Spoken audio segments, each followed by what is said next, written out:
Good afternoon, my conscious co-creators. Welcome to another edition of the Conscious Consultant Hour, Awakening Humanity. I am very, very pleased that you are here with me today. For those listening on the station, we're having a little bit of trouble with the Zoom Facebook integration right now, but I'll let you guys know as soon as I get the video up and running. Have a really fascinating show in store for you today, talking all about alchemy and the awakening of consciousness with a couple of really fascinating individuals. Very happy I got them on the show today.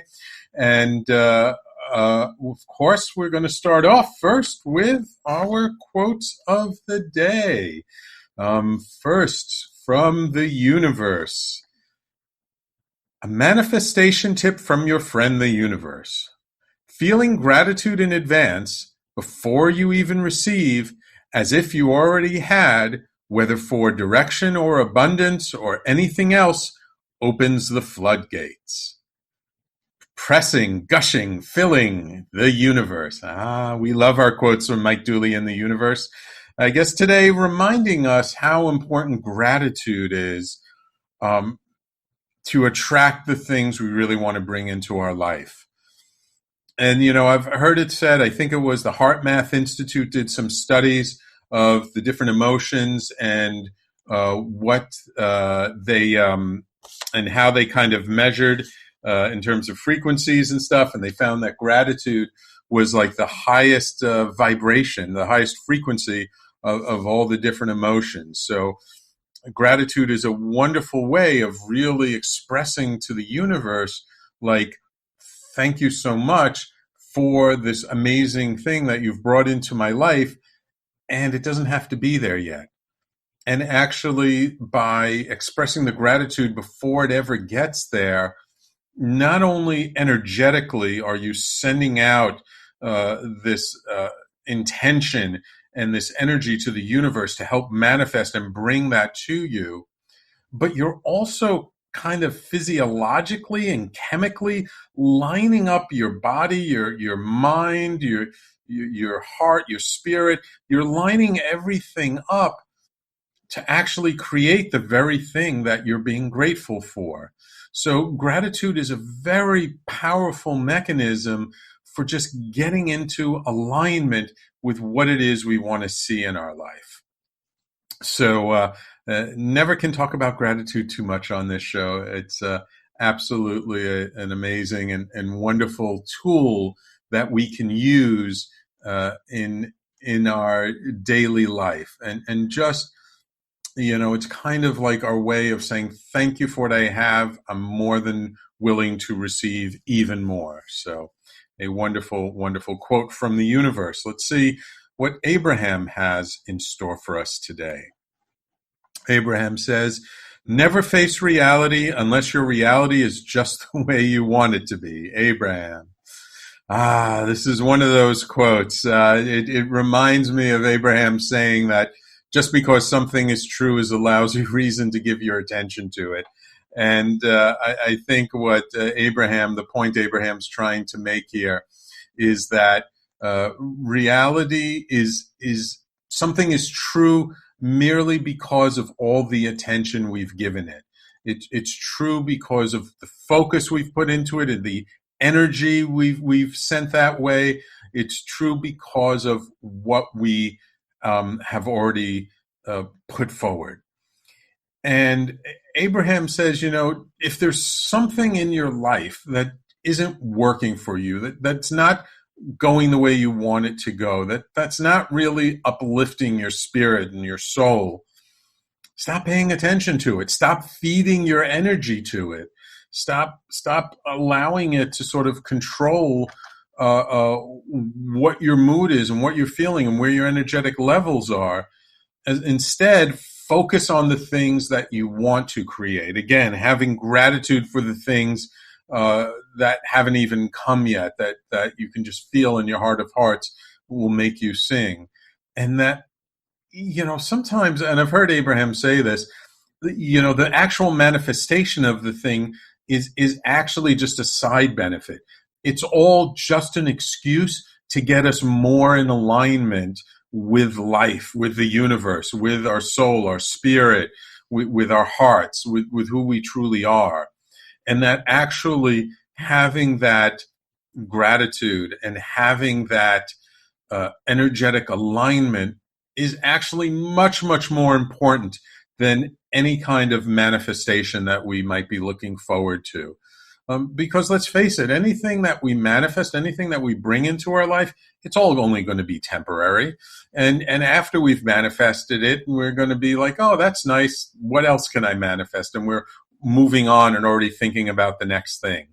So again, it's more important is sort of the energy with which we show up with in life, more so than what our circumstances, what our surrounding, what our physical environment is like. And indeed, almost regardless of your physical environment, if you shift your energy, if you change your energy, you change your alignment, you will be able to change the physical manifestations around you. You'll be able to change your environment, or your environment will just magically shift and change around you. And this is true whether we're talking about people, abundance, situations, whatever. Anyway, 2 wonderful, amazing, and very apropos, I think, quotes for our guests today. So it is my pleasure now to introduce to you the founders of Anu Alchemy. First, I'll introduce you to Tison. Tison is recognized as an intuitive master healer, specializing in removing pain and limitations on the physical, emotional, cellular, and DNA levels, opening the door of possibilities to flow. She has successfully helped countless clients suffering from anxiety, depression, insomnia, fatigue, chronic pain, eating disorders, high blood pressure, prenatal suffocation, birth trauma, and many other emotional issues. Tison was born and raised in Hong Kong. She has given numerous spiritual lectures, healing sessions, yoga sessions, meditation classes for adults and children in the greater Los Angeles area, in Hong Kong, and in India since 2010. In other words, for the last 10 years. Wow. And then with her is her partner, Swaha Ron. For Ron, it all started with a desire to learn healing to restore the health of his life partner at the time, Linda, who lived 29 years longer than the doctors at the UCLA liver transplant unit had said was even possible. During their marriage, he traveled the world tirelessly to learn energy healing to help her, searching throughout the US, Brazil, China, India, Europe, and Mexico. In pursuit of the secrets of healing, many amazing things happened to Swaha Ron. In 1995, right before his first pilgrimage to India, he stopped to give a street lady some money. Out of her eyes came a laser beam of light that dissolved the $10 bill in his hand, and then the street lady and Swaha Ron dissolved into light. He was teleported into his car onto the freeway, and he wept with the most intense joy for the next week from the experience. In 2011, Swaha Ron met the immortal Mahasiddha. In this encounter, Swaha Ron was asked by the immortal Siddha Bogar, the teacher of Babaji, to bring their Siddha energetic herbal medicines here to the West. Swaha Ron, also known as Dr. Ron Holman, owns and operates a mental health insurance company intending to bring the understanding that health is a balance of mind, body, and spirit to the corporate world as well. Welcome to the Conscious Consultant Hour, Tison and Swaha Ron. Thank you. Thank you, thank you, thank you. Beautiful. Pleasure to have you with me here. I mean, you both have such amazing backgrounds as healers and just your incredible experiences. But I do like to give my audience, at least in the beginning, a little bit more sort of background. So, Ron, I would like to start with you, Swaha. Would you say, like, for most of your life, you were a fairly spiritual person, or is this something that developed when you were a little bit older and more mature? It started September 10th, 1976. Ah. What happened on that date? Well, I got lost in the 60s very badly. Ah. Sex, drugs, and rock and roll. And I went into my final drug rehab program. And I was slightly more open and willing to hear from somebody else than I was to follow my own flawed thoughts about how to handle this problem. Mm. So that took me into 12-step programs, Alcoholics Anonymous, Narcotics Anonymous, all the anonymous programs. And it's so interesting that, you talk so nicely about gratitude. And, developing an attitude of gratitude is really, and I'm getting chills right now, is really the backbone of my life. That whatever comes my way, I need to be grateful, whether it feels good or not, because there's a blessing in there somewhere. There's a donkey in a pile of manure. You just need to be patient and find it, and it will always show up. Absolutely. Yeah, things aren't always obvious in the moment, but given enough time and perspective, we can see the blessings sometimes in some of the most difficult times of our lives. And how about you, Tison? Were you always, kind of open to healing? I mean, obviously you come from the East where things like acupuncture and herbal medicines are much more common. But was this something that you were really raised with and resonated you from a young time? Well, I think I was not really aware about this although I had my first out-of-body experience when I was 5. Oh, wow. Hong Kong is a city like New York. Growing up in a city like this is always about growing up and making money. And my parents didn't encourage me to pursue art and all this kind of stuff because they think that it won't bring any money to the family. Right. So I ignore my, passion and wishes or even my connections since very young age. So until I came here, I think when I started doing yoga and then dive into meditation, I remember the first time when I meditate, SRF has the Christmas meditation program for 3 hours. That was my first meditation experience in this body. And I had such an amazing experience. And I shared with my yoga teacher at the time. And he said, wow, you were a meditator in a past life. And then things just started to open up because I just started searching, why I have this kind of experience. Why? And then it seems like, oh, okay, it's more understanding and realizing about, myself and my past life and my purpose. Beautiful. Yeah, to start off meditating with the 3-hour meditation, that's like diving into the deep end of the pool when you're just learning to swim. That's pretty intense. That's for sure. And it's so funny hearing you talk because I've always known it. This is why Jewish people and Chinese people always get along so well. So it's the same thing growing up in a Jewish family that I grew up in. It was always about, making money. You don't want to be a starving artist. You want to be able to provide for yourself. And so, these sort of more esoteric pursuits were never really overly encouraged as a kid. So you kind of, though surprisingly, a lot of people do find their way there anyway, right? Yeah. Okay, wonderful. So let's take our first break.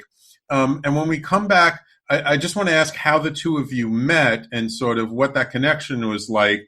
And then we'll bring things kind of up to date to sort of where things are today. And we'll get into the main topic, okay? Sure. All right, wonderful. So everybody, please stay tuned. You're listening to the Conscious Consultant Hour, Awakening Humanity. We do this every Thursday, 12 noon Eastern to 1 p.m. right here on talkradio.nyc and on Facebook Live as soon as I can get the Zoom integration working. And we will be right back after this.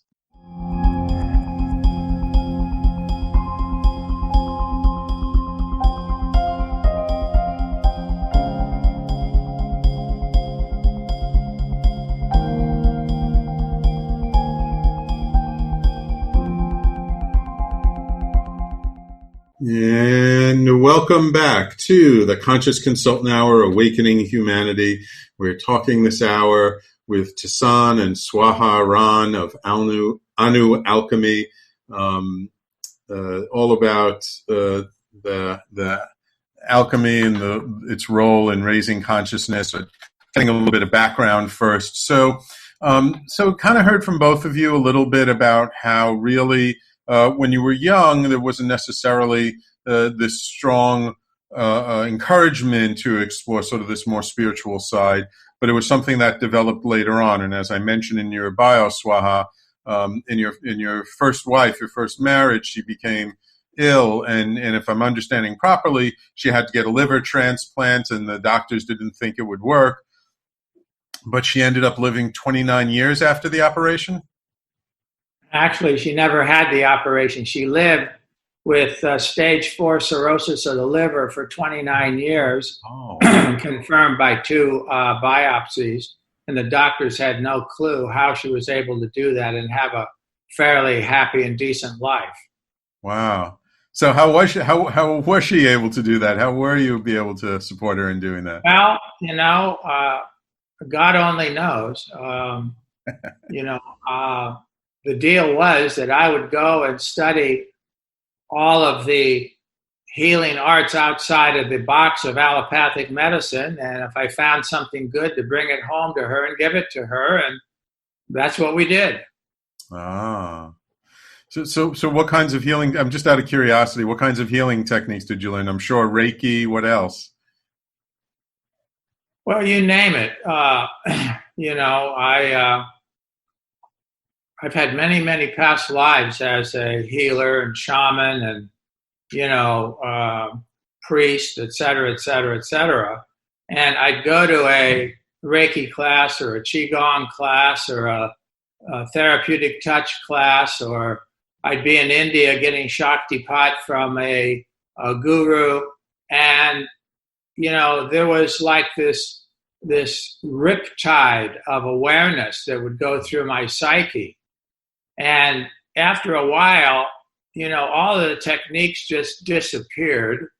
And there was just this flow of, I would say, divinity that was intended to produce healing. Mm. And, I really don't know how it works. I know it wasn't me. I know it was coming through me. And I just, again, gratitude, Sam. I mean, when you have an attitude of gratitude, anything can happen. Right. Yeah, absolutely. And I've seen some amazing healing happen in some of the workshops that I've taken, and even, working with my own clients. So how did life bring the two of you together? So we met in a spiritual community. And first time I got invited by our mutual friend. And I went to, it took place at his office at the time. And first time when I saw him, he actually was wearing something like this. And my first thought was, oh, he's a monk.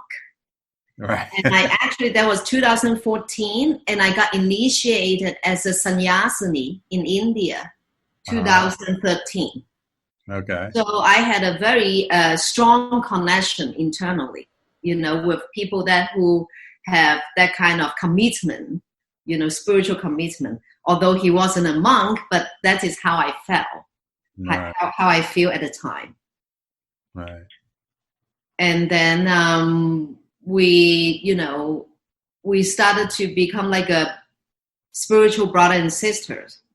Mm-hmm. So she came to a sort of a satsang at my office, a gathering of like-minded souls in which we collected Oramus, which is one of the products of a new alchemy.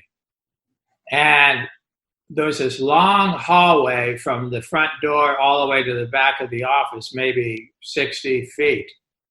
Mm-hmm. And I was walking over to the room where we were collecting the Oramus, and I looked down the hallway, and I saw this woman.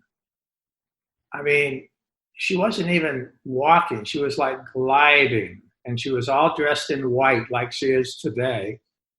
And I noticed her, and I just went, oh, I better get to know this woman. Yeah. So that was the first introduction. And then in early 2015, there was a group of us that went to India together as, spiritual brothers and sisters.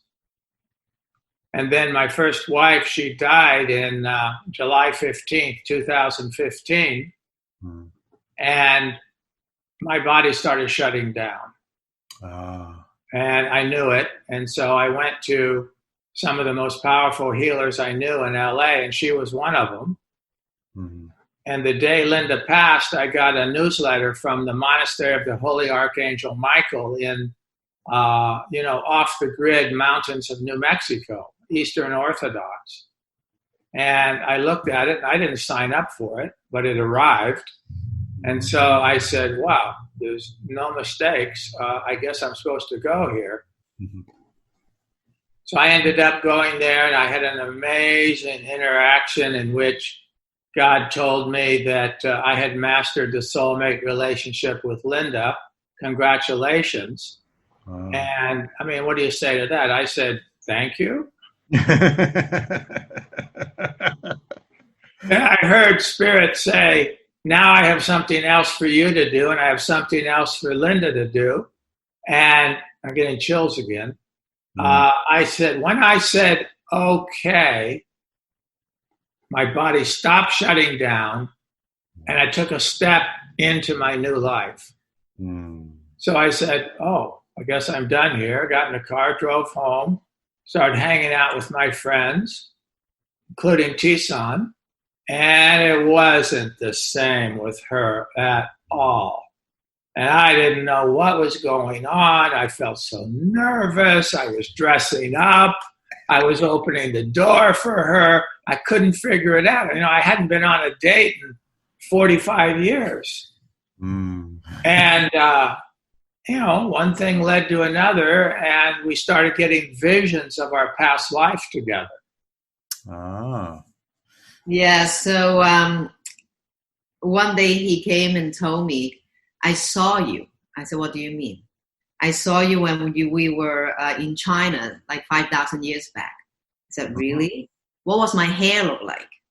He told me. What was I wearing? He told me. What was the background, the room look like? He told me. And then I go, I saw exactly the same thing 2 months ago, but I never told you. Oh, wow. Crazy? So on our wedding, October 11th, 2018, she wore her hair that way. That's why. Okay. Got it. Wow. So you basically got married about 3 years after you started, I guess, being met or being together. And it's only been a couple of years since. So you're still in the honeymoon phase, they would say here in New York. We are. Lucky you. All right, we just have a few minutes before our next break. So Swaha, you've had this health insurance company for many, many years. Why did you start this new, relatively new adventure with her, a new Alchemy? Well, coming back from India with the awareness of healing with Linda and everything, there's a whole lot of other very ancient Indian medicines, Siddha medicines that started coming to me in India. And the first one was Navapasanam, which translates into 9 poisons. And it is where the stories of the Fountain of Youth sprang from. And so I brought this back, and I started energizing water with it and giving it away. I've probably given away 200,000 gallons of it, and it's on the website, anewalchemy.com. And, one thing led to another, and we started collecting the Oramus, and then we energized the distilled water with Navapasanam. So when Tison and I got together, being a master designer, graphic designer, she worked in the movie industry in Hong Kong. She looked at my labeling and she just said, we could improve on this. So I said, okay, let's improve on it and let's start our own company. I see. All right. And why don't we just got a couple of more minutes before the break. Why don't you just talk about what Ormus is and like, what it is and why people should be interested in it? Okay, well, it goes back at least to Cleopatra that bathed in milk to stay young. And then when the Jews left Egypt, they ate manna from heaven. And manna and milk is other words for Ormus. And it's alchemy. Mm-hmm. So alchemy means that when you add certain ingredients together, you get something that's beyond the ingredients that you add. And basically what happens is when the elements combine, there's an energetic portal that opens and the Ormus flows in. And we collect it in 30-gallon barrels, and you can actually see the Ormus materializing in the barrels. So it is really good for a whole variety of things. I have pictures of me with my grandsons when they were 6 months old, and I actually look 10 to 15 years younger today, 10 years later than I did then. The spider wrinkles on the face of both men and women will disappear. It acts like a natural Botox on the skin. You massage it into your gums, and issues with your gums will tend to heal up. Taken internally, it deepens and facilitates meditation, the awakening of the psychic abilities that you're supposed to have. A lot of people feel like, they want to be psychic or they want this or they want that. And, I've come to realize after doing that for many, many lifetimes that, God, spirit, consciousness will give us the psychic abilities that we're supposed to have and stop trying to force anything to happen. It will happen in its own time, and it'll happen perfectly. Right. Okay, wonderful. So on that note, let's take our next break, and when we come back, I think we've laid a nice foundation work. Let's really talk about alchemy and its role in awakening consciousness, and why is it so relevant today, especially. Okay. So everybody, please stay tuned. You're listening to the Conscious Consultant Hour, Awakening Humanity, and we'll be right back after this.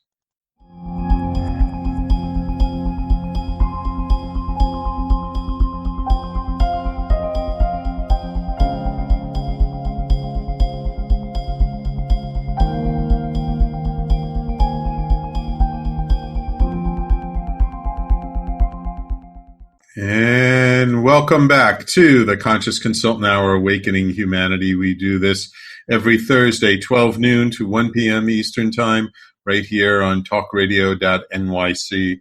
And unfortunately, the Facebook integration is not working on Zoom today, but I am recording it, so we will post the video up later. So we're talking with Tison and Swaha Ron of Our New Alchemy. And we're talking about the Ormus before the break.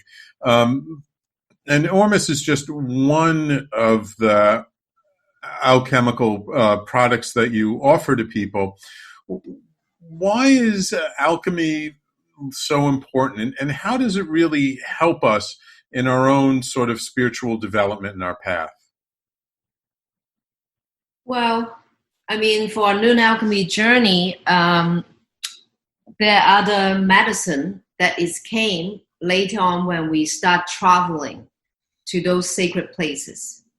Mm-hmm. And we got a call when we were in Egypt, in Peru, and India.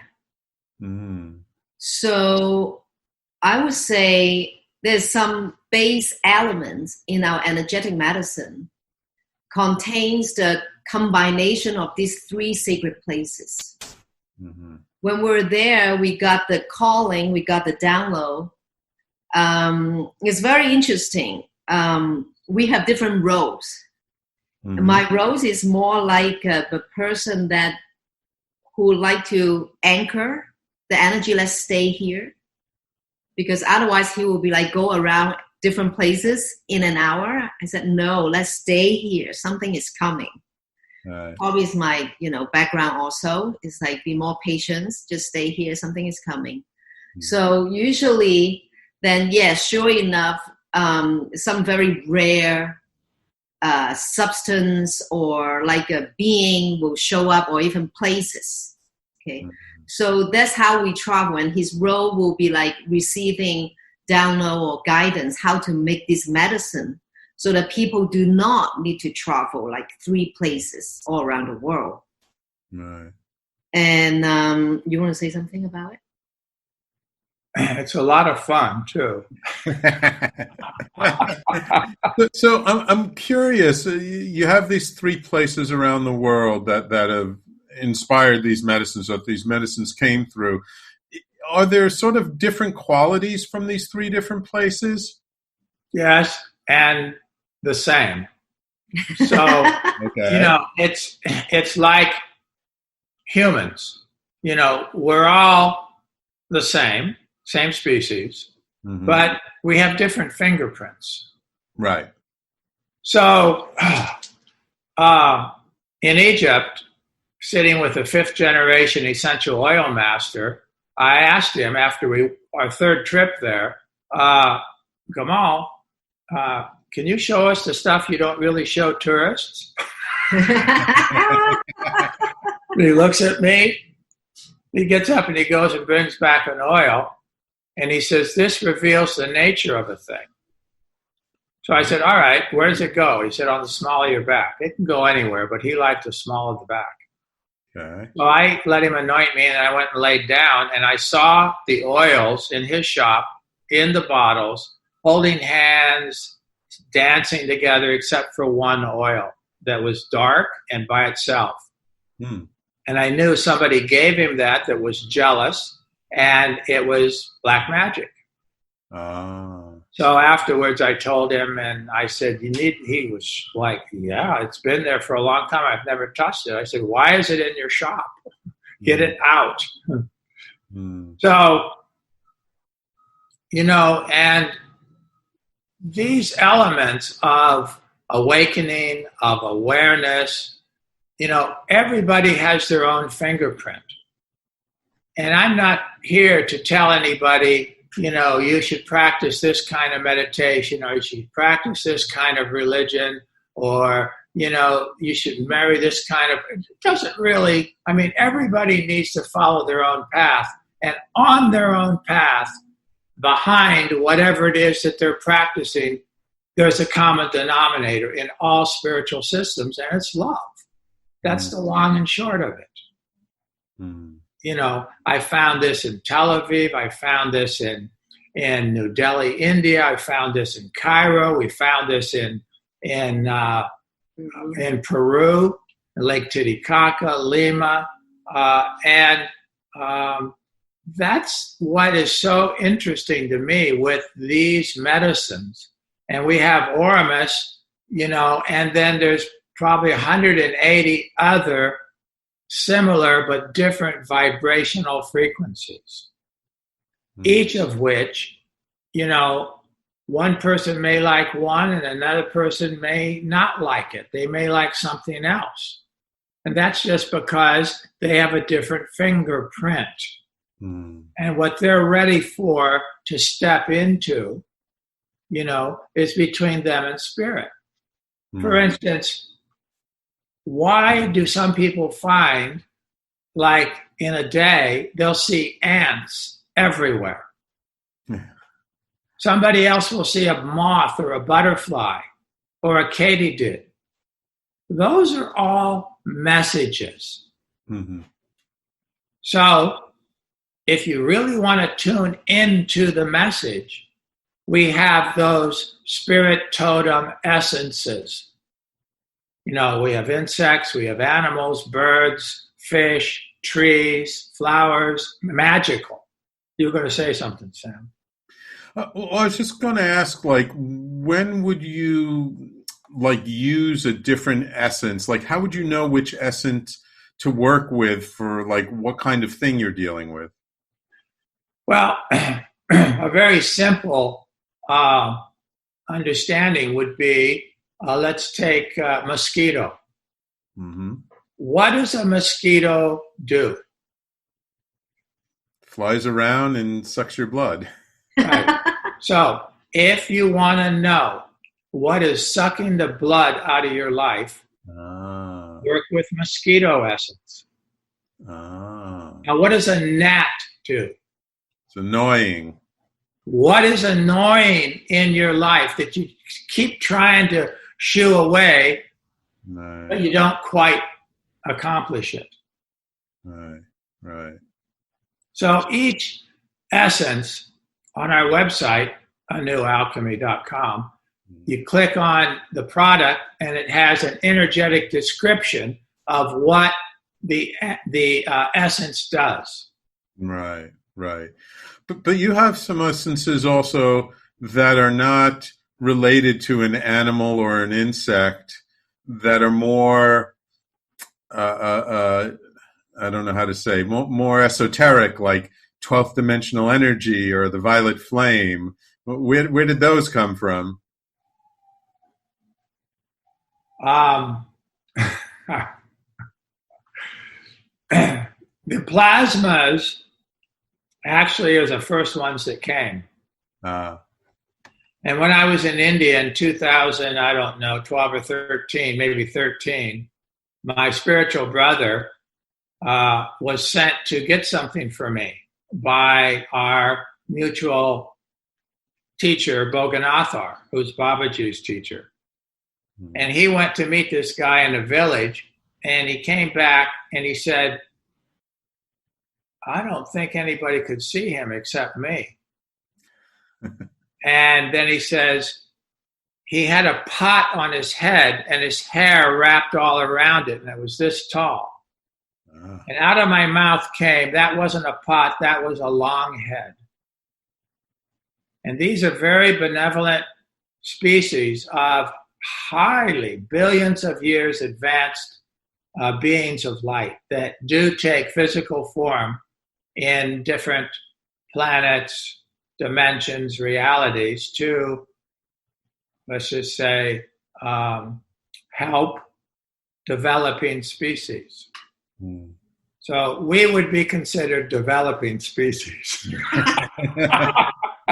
Yeah, sometimes it feels like we're a little stalled in the development phase. I know. So these longheads, through a 7-month initiation with me, just brought this amazing understanding of their gift to humanity through these plasmas.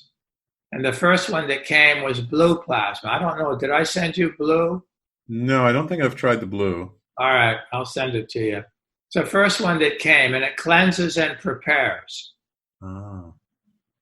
Okay, and then red plasma came, and red plasma takes one down into the depth of their heart to where choices can be made easily about what's good for you and what isn't. Nice. And then after that, yellow plasma came, which is love potion.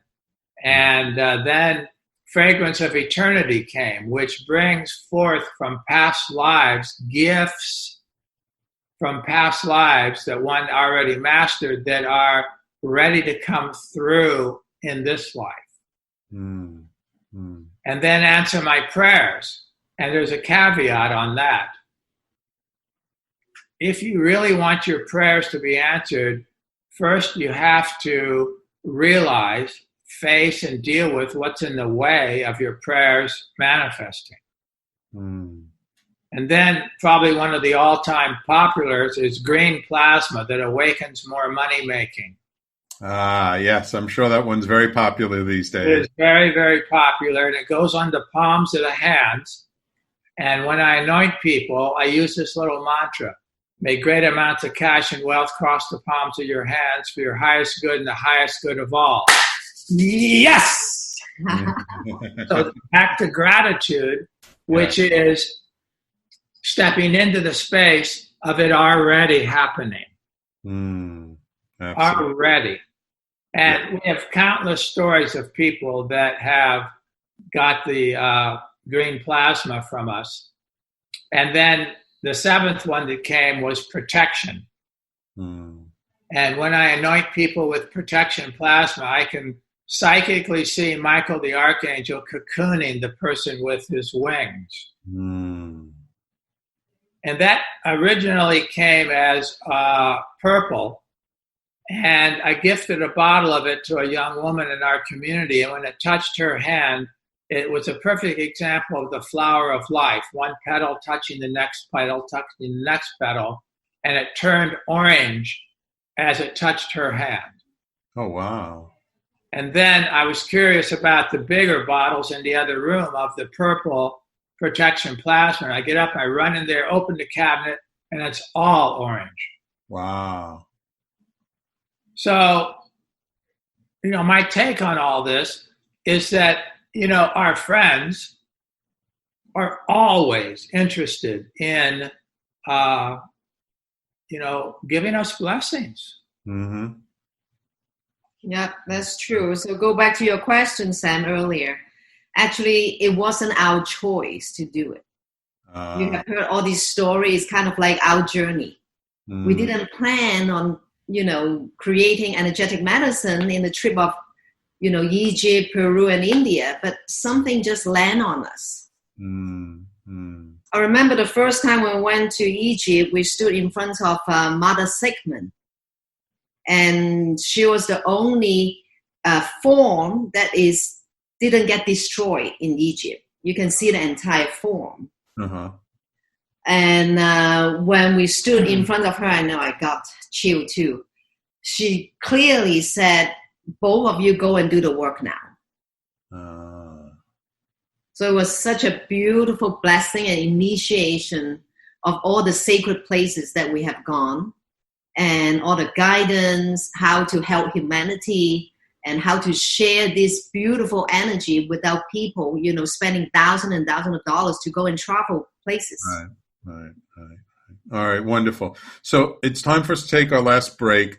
It kind of is a nice segue. You're talking about also the green plasma of sort of, now I want to get into sort of the practical way of applying this stuff, how we use this stuff, how does it help us, and why is now more than ever before an important time to explore these paths, okay?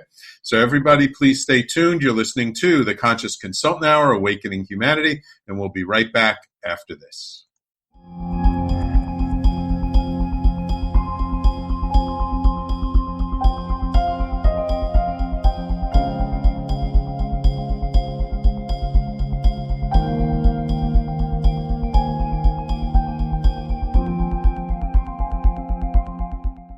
And welcome back to the Conscious Consultant Hour, Awakening Humanity. We've been speaking this hour with Tison and Swaha Ron all about Anu Alchemy and how alchemy sort of has played such a significant role in their spiritual paths. And now we want to get into like what kind of role it has to play for us in today's environment and in what's going on today. I'm just curious, like, how have some of the people who have purchased these essences and plasmas and siddha medicines, how have they used them? Like, they take them, they put them where on their body, and like, what kinds of benefits have people gotten from using them? Well, for almas, we kind of mentioned it before, it's very good for the skin, very good for the gums. And it's also actually on YouTube, if the audience would like to do some research, there are lots of diligent researchers talk about the benefit of almas. is expanding the brain, the hemisphere, to balance the left and right hemisphere. And we have lots of amazing, significant results from children who are autism also by using our almonds. And, the way how we collect it, the way how we share with the world of our almonds is exactly how we collect. We didn't add anything, infuse any energy. So we keep it very original. So I would say, however the divine want us to do it, this is how we want to share with the world. And we have, almonds pretty much is I would say the only medicine out of nearly 200 of them will be ingested.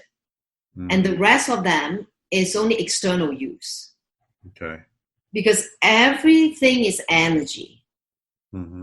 So it's just tiny little drop you put on any chakra or any area that you call, and close your eyes and just feel the energy, and the frequency of that energetic medicine will do some amazing, profound adjustment in you. We have seen so many people have just tiny little drop of the energetic medicine. You can see not just their aura shift to have more light, and their personality or their reaction just change right away. For example, I had a client in Belgium. I was there doing a workshop. And at the end of the workshop, I was sharing the energetic medicine. So back then, one of the new ones was unicorn. So I was very excited to share, hey, have you guys tried unicorn energy? Everybody said, no, let's try it. So, I bet that was a popular one. Yeah, absolutely. And then she put a little bit on her forehead and the heart, and she started laughing nonstop. She laughing nonstop for a minute, and then she stopped. And then she said, oh my God, I think I'm way too serious. I need to laugh more and have more joy in my life. So it was just one out of 200 or thousands of examples that we have, The ninth dimensional plasma is particularly interesting in that, under Mount Shasta is the ninth dimensional structure, crystalline city of Telos. And we visited some ninth dimensional structures in Peru as well. So connecting on these levels has been something that has been of great interest with some of our friends. And they're able to not only connect in, but they can actually psychically start tuning into and seeing some of these ninth dimensional beings that have a beautiful, beautiful crystalline form and are tall. There's a mother in Florida that just got some Oramus and Navapassanam for her son, where they're both taking it. And he's 26 and he's been diagnosed bipolar. And I just didn't feel right about it. I said, is that like full blown or is it sort of mild or what? She said, well, he's very, very sensitive. I think it's a mild form of bipolar. They've been taking the Oramus and the Navapassanam for the last week and a half. And she said he's sleeping better. He's more relaxed. So it's very, very interesting. There's just so many different stories of the different results people are getting. Man, wonderful. Okay, we just got a couple of minutes before the end of the show.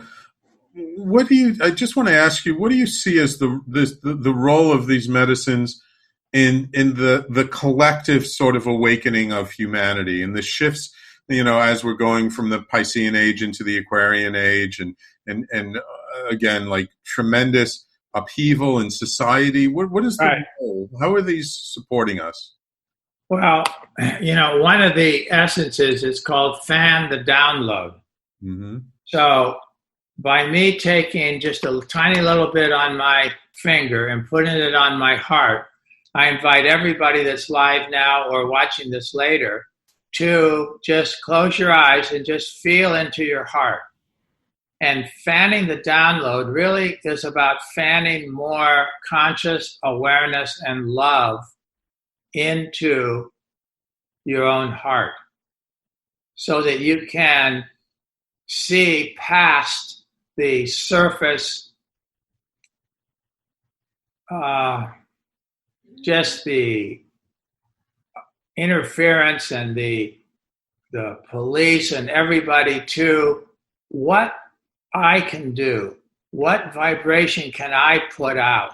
How can I look at my fellow humans, whether they're police or people of color or different species, whatever it is, and just feel into the deep oneness of all of us.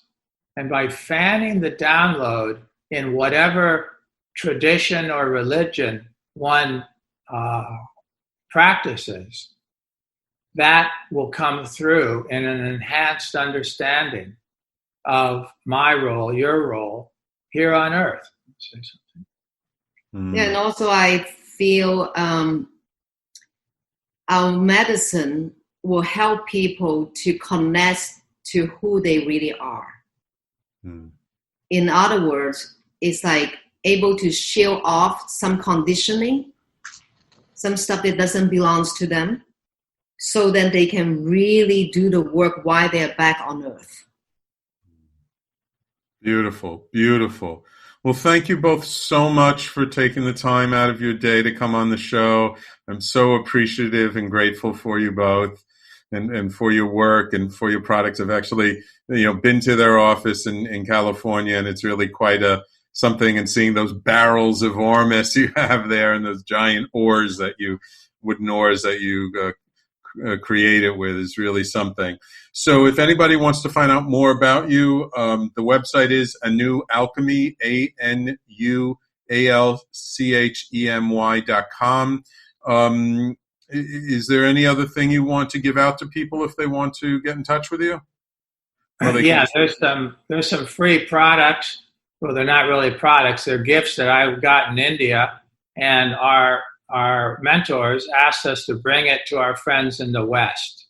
So people that request the prasad, which is very, very magical, sapphire medicine, pearl medicine, and there's a whole long story. We could do maybe the next show on the red pills.